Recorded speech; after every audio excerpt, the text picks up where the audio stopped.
Pernah nggak sih kamu bertanya-tanya, kenapa ya puncak gunung itu dingin banget? Padahal kan posisinya lebih dekat sama matahari.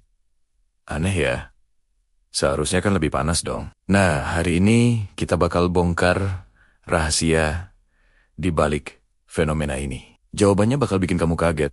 Jadi, tonton sampai habis ya. Oke, kita mulai dari dasar dulu. Banyak yang mikir, karena puncak gunung lebih tinggi, berarti lebih dekat dengan matahari.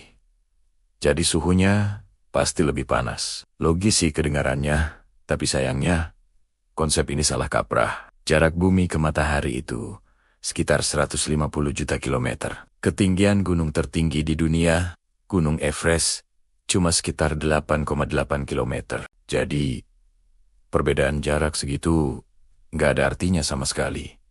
Dalam skala sebesar itu, ibaratnya kamu melangkah 1 sentimeter lebih dekat ke api unggun yang jaraknya 1 kilometer. Nggak bakal kerasa bedanya kan?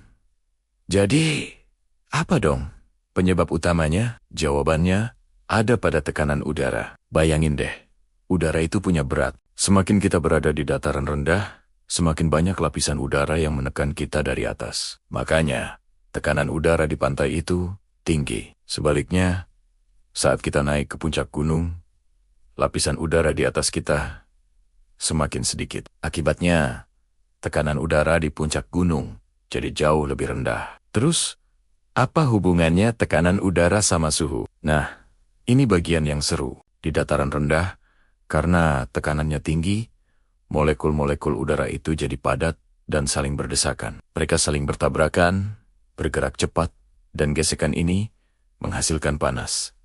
Itulah kenapa udara di dataran rendah terasa lebih hangat. Sementara itu, di puncak gunung yang tekanannya rendah, molekul-molekul udaranya jadi lebih renggang. Mereka punya banyak ruang untuk bergerak bebas tanpa sering-sering bertabrakan. Karena jarang bergesekan, energi panas yang dihasilkan pun jadi lebih sedikit. Inilah yang bikin udara di puncak gunung terasa dingin, bahkan sampai membeku. Proses ini dalam ilmu fisika disebut pendinginan adiabatik.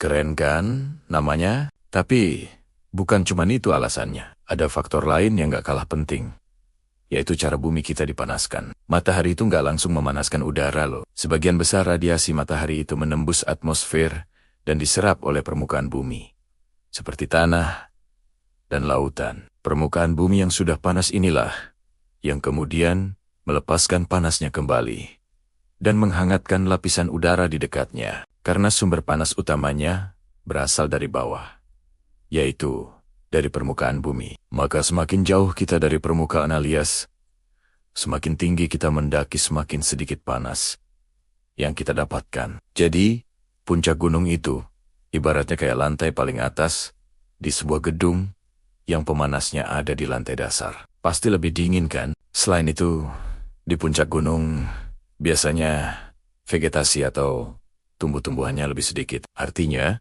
lebih sedikit permukaan yang bisa menyerap dan menahan panas matahari. Udara yang tipis juga nggak bisa menahan panas dengan baik. Jadi, begitu matahari terbenam, panas yang ada langsung hilang begitu saja ke angkasa. Makanya suhu di gunung bisa turun drastis saat malam hari. Jadi, kesimpulannya, ada 3 alasan utama kenapa puncak gunung itu dingin. Pertama, karena tekanan udara yang lebih rendah membuat molekul udara jadi renggang dan tidak banyak menghasilkan panas. Kedua, karena sumber panas utama kita adalah permukaan bumi, bukan matahari secara langsung. Dan ketiga, karena udara tipis di ketinggian tidak mampu menahan panas dengan efektif. Gimana?